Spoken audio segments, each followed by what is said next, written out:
donc la science et on va donc traiter l'incontinence urinaire, mais sous un autre aspect et probablement avec une autre vision qui probablement par laquelle on devrait commencer. Alors, pour cela, on a avec nous Dr Zeynep Slami Msmoudi, qui nous vient de la Tunisie. C'est une grande amie et elle est la présidente de l'Association tunisienne d'aérodynamique de pelvipérinéologie. Et donc, ça nous fera un grand plaisir de te recevra donc, chez nous. Et c'est à toi de... Merci. Tout d'abord, je remercie tout le staff de l'AMU pour cette invitation renouvelée parce que l'année dernière, je n'ai pas pu assister. Et donc, et je remercie particulièrement Moustapha Moshirki, qui est un ami de longue date. Et donc là, je suis pour cette deuxième journée nationale de l'incontinence urinaire chez la femme et je prends la casquette de l'ATUP, qui est l'association tunisienne d'urodynamique et de pelvipérinéologie. Mais en fait aussi, je suis membre de la société d'urologie, de la Société tunisienne d'urologie, puisque j'ai évolué dans le service d'urologie de l'hôpital Charles-Nicolle, sous l'égide de notre cher regretté professeur Azmerli, qui a institué la première unité d'urodynamique en Tunisie. Et donc que j'ai intégré et j'ai évolué dans cette enceinte. Là, la rééducation périnéale dans la prise en charge de l'incontinence urinaire. On a bien parlé, je crois que je ne vais pas revenir puisque on a bien parlé que c'est une prévalence importante sous nos cieux. Et de toutes les façons, les femmes vont consulter soit pour du symptôme urinaire, soit pour autre chose, pour un prolapsus. Et c'est là où la démarche clinique va commencer pour étiqueter le type d'incontinence et éventuellement l'éthiopathogénie et pour pouvoir préciser le diagnostic et donc proposer une conduite à tenir. Bien sûr, on a parlé aussi de la chirurgie qui normalement vient après la rééducation et le traitement médical de l'incontinence, mais nous, on va essayer d'étayer et de parler beaucoup plus de la rééducation périnéale qui est indiquée en première intention en matière d'incontinence urinaire. Donc, si on un peu d'historique, puisque cette rééducation a vu le jour dans les années 1950 par l'Américain M. Kegel, qui a institué l'auto-entraînement de la musculature périnéale pour traiter le relâchement du plancher pelvien.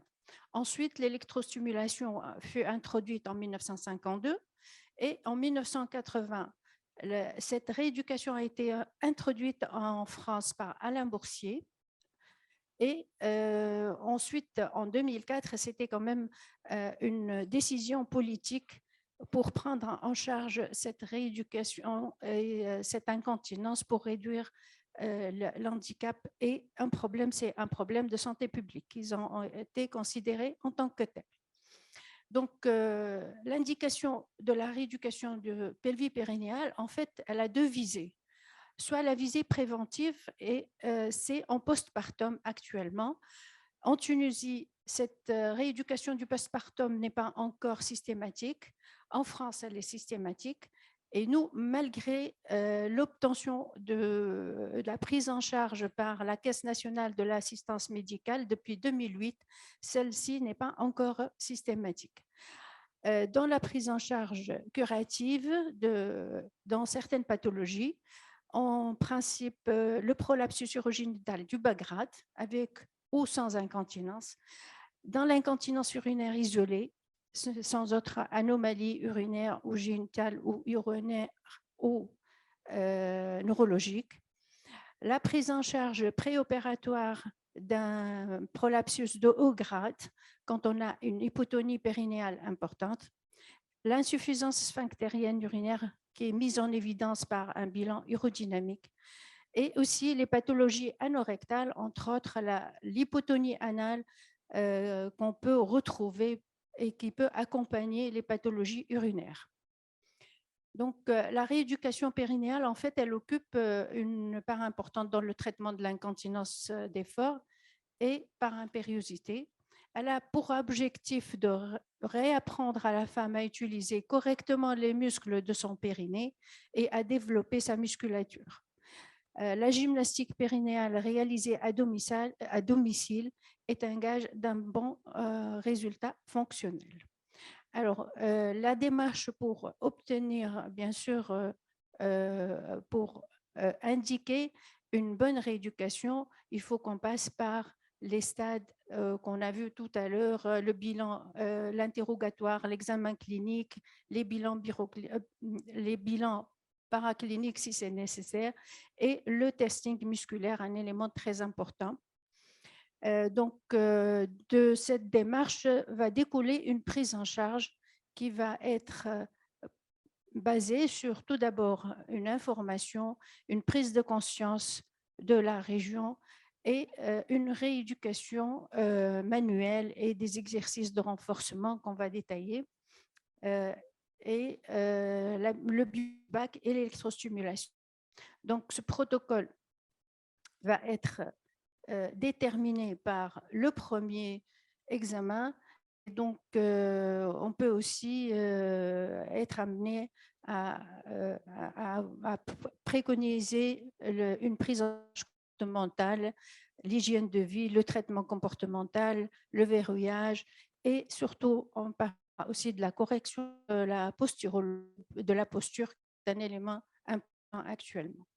Donc, le premier temps de la rééducation, on ne va pas revenir, c'est l'examen clinique afin de mettre les choses au clair, préciser les fuites et les constater, faire les manœuvres nécessaires, rechercher les troubles de la statique pelvienne, ça a été détaillé tout à l'heure, et surtout le testing musculaire. Bien sûr, ça a été détaillé, on va venir, c'est un examen neurologique, examen très important et qui est coté de 1 à 5.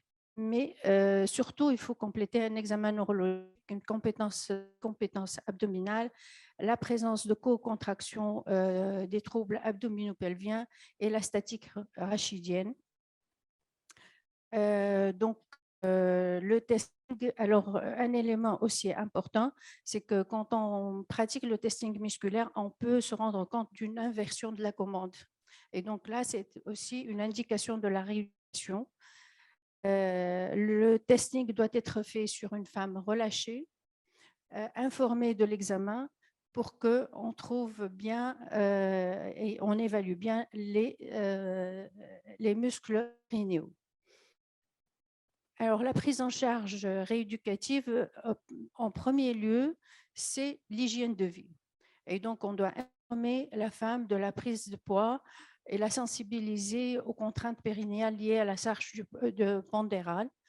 Dans la prise en charge rééducative aussi, l'intervention des muscles abdominaux et l'hypotonie abdominale sévère est un facteur d'échec.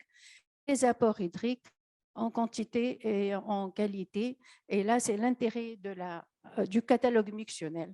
Parce qu'on peut, avec un catalogue mictionnel, faire la part des choses. Des fois, on peut découvrir une incontinence par hyperdurèse.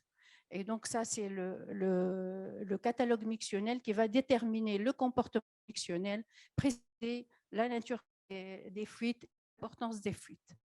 Un facteur important, et on a parlé aussi, c'est la constipation qui est voyeur et aussi aggravant, puisque la constipation en elle-même est à l'origine d'une pathologie d'étirement périnéal et qui peut être à l'origine de problèmes vésico-sphinctériens. Donc, en même temps, c'est un facteur d'aggravation de l'incontinence chez une femme qui part et avec d'autres problèmes. Donc, la constipation est importante à considérer. La rééducation, bien sûr, comme on a dit, à partir du calendrier mictionnel, on va analyser ensemble le comportement, préciser les choses, supprimer l'émission par précaution, parce que souvent les femmes, devant les fuites d'impériosité, vont essayer d'aller uriner avant le besoin présent. Et donc là, il faut comprendre et bien sûr assurer et lui donner les tuyaux pour se retenir. Et le calendrier mictionnel est aussi important dans la prise en charge parce qu'il va nous permettre de suivre l'évolution. Donc, on demandera à la dame de faire au moins un jour par semaine pour essayer de contrôler d'une façon objective le comportement et l'évolution. Alors, les moyens d'éducation du périnée, après avoir évalué donc, le périnée et précisé les facteurs de risque, donc, ça va être basé sur plusieurs volets. Donc, le premier, c'est la prise de conscience de la région périnéale, phase importante, la kinésithérapie périnéale, la rééducation musculaire et la kinésithérapie posturale. Donc, la kinésithérapie périnéale repose essentiellement sur la prise de conscience de la région, étape très importante, essentielle et primordiale. Donc, ceci peut être aidé par une explication à l'aide de schémas anatomiques de la région périnéale et aidé aussi par le toucher vaginal ainsi que le réflexe d'étirement sur les faisceaux du muscle releveur de l'anus. Et on va essayer d'obtenir des contractions du releveur de l'anus tout en relâchant les abdos et les adducteurs, les fessiers. Kinésithérapie périnéale, après avoir pris conscience de cette région-là, on va bien sûr rééduquer ces muscles-là pour les renforcer. En particulier, c'est le faisceau pubo-coccygien qui est obtenu grâce à des contractions actives au départ, sans résistance, puis avec des résistances manuelles. Ces contractions, bien sûr, doivent être répétées et doivent être séparées par un temps de repos, au moins égal au temps de travail. Il doit être répété de façon suffisante afin d'obtenir un renforcement réel du muscle releveur de l'anus. Et toujours est-il, il faut veiller à ce que les agonistes et les antagonistes soient relâchés pour avoir une bonne contraction périnéale. Donc, en principe, c'est la base des exercices de Kegel. Et ces exercices sont demandés aussi en ambulatoire. L'auto-rééducation est très importante. Et donc, on va recommander 2 à 3 séries par jour. Chaque série, c'est une 15 à 20 fois, 15 à 20 contractions par jour, par séance. La kinésithérapie périnéale aussi, c'est la rééducation musculaire à l'effort. Ce sont des exercices d'apprentissage du verrouillage périnéal à l'effort qui sont effectués. Ils constituent une sorte de réadaptation périnéale à l'effort. Ce travail périnéal va au moins demander au moins 4 semaines afin d'obtenir des effets souhaités. Et en complément à ces exercices qui peuvent être travaillés avec le kinésithérapeute, on demande une gymnastique périnéale importante et l'auto-rééducation est un volet très, très important. Voilà le rôle de l'auto-rééducation. Après cette étape d'auto-rééducation, on va peut-être aider la malade par des séances de biofeedback et de stimulation. Alors, la technique de biofeedback est généralement recommandée quand le testing est moins de 3 et dans l'incontinence urinaire à l'effort, quelle que soit leur étiologie et l'âge de la patiente.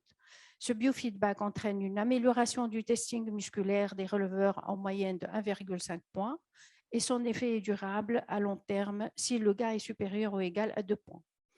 Ce biofeedback peut être aussi utilisé pour inhiber une contraction anarchique du détruseur au cours des instabilités vésicales.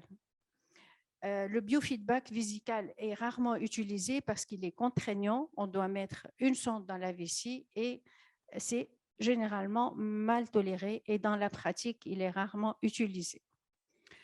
Le biofeedback est réalisé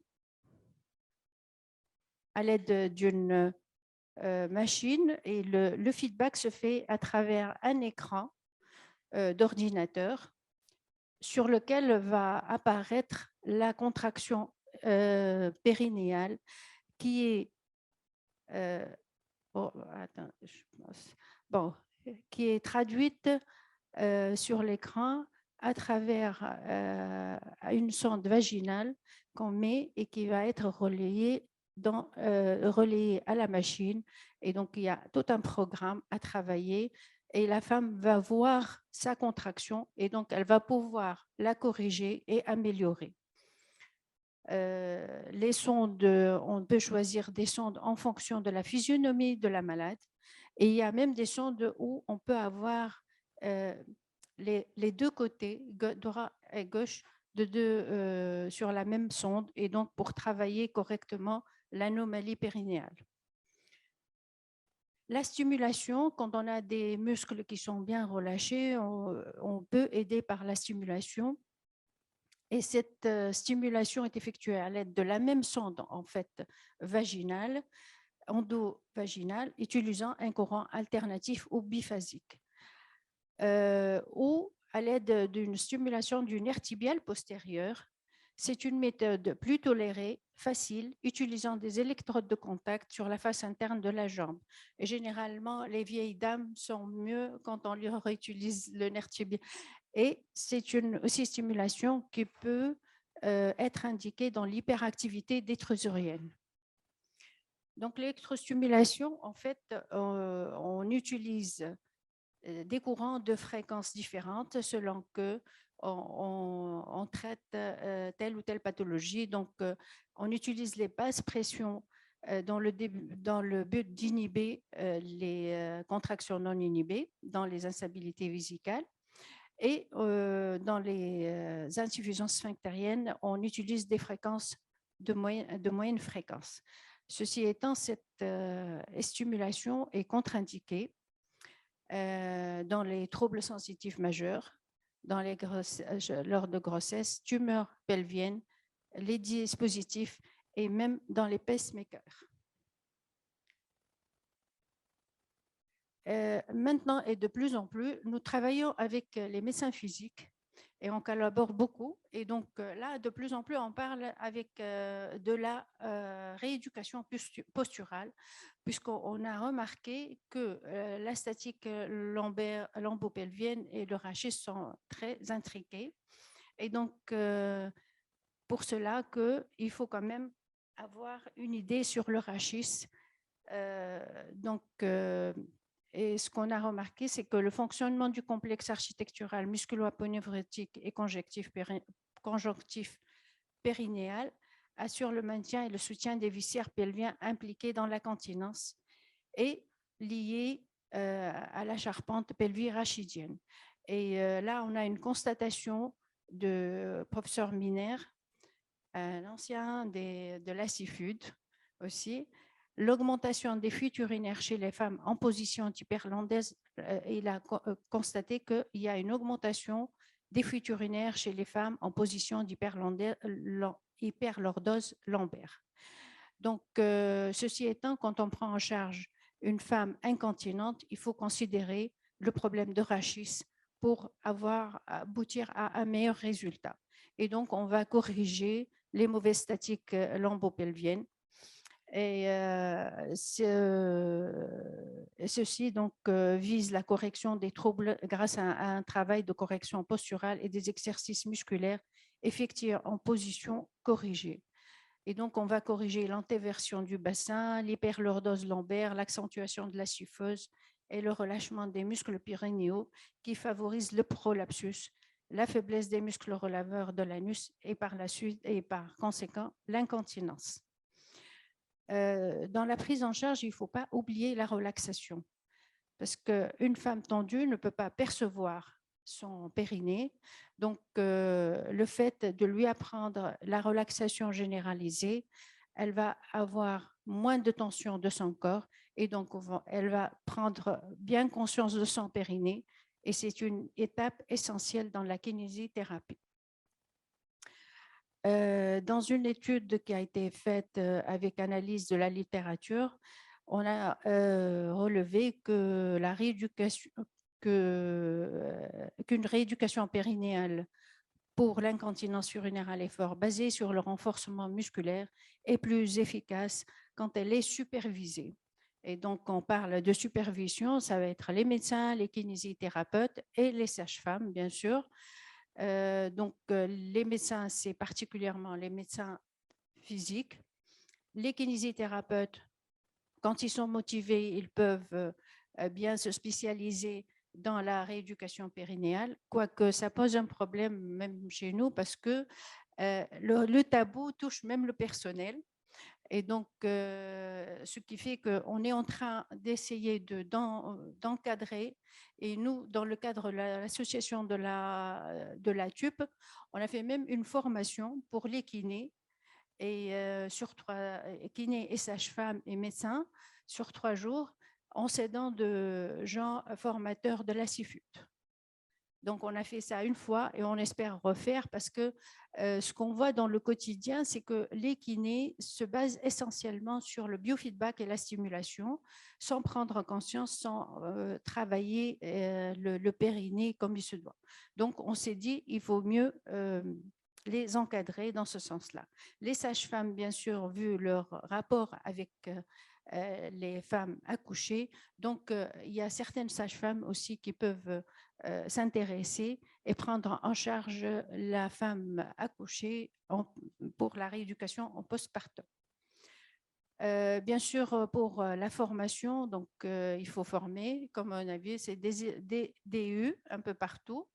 En France, ils ont beaucoup de DU. Nous, chez nous, on a un diplôme d'urodynamique qui est créé par un de nos jeunes urologues qui est motivé, Dr Bouzouita. Ça fait 4 ans, je crois. Et on a un autre CES ASFAX pour la formation des jeunes médecins kinés et tout, pour tout ce qui est problème fonctionnel. En fin de compte, ce qu'on doit retenir, c'est aucune prise en charge thérapeutique par la rééducation périnéo-sphinctérienne de l'incontinence urinaire ne peut débuter sans qu'un bilan initial n'ait été fait. Le rééducateur utilise les outils de bilan afin de choisir ses techniques, de suivre l'évolution des symptômes ou de mesurer l'efficacité de la rééducation. Donc, en conclusion, la rééducation périnéale chez la femme est le traitement de première intention. J'ai sauté, il y a des trucs que j'ai sautés, je crois. Il y a les recommandations. Ah, voilà. Bon, je reviens parce que là, les recommandations des sociétés savantes, l'Association française d'urologie, donc la rééducation périnéale sera prescrite en première intention. Aussi, la rééducation comportementale est recommandée en première intention en cas de symptômes d'urgenturie prédominants. La guérison subjective et les taux d'amélioration suite à une rééducation périnéale par renforcement des muscles du plancher pelvien, rapportés dans l'ensemble des travaux, incluant des groupes avec l'incontinence et l'UM, varie de 56 à 70%. Donc, on voit très bien que la rééducation prend la première place dans la prise en charge de l'incontinence urinaire à l'effort. Et donc, aussi bien intégrée dans l'arsenal thérapeutique, cette rééducation pelvipérinéale améliore les résultats de la prise en charge de l'incontinence chez la femme, quel que soit l'âge. Cependant, je crois que sous nos cieux, et je crois qu'on est aussi unanime, c'est qu'on manque d'informations. On doit aller vers la prévention et la bonne prise en charge de ces problèmes.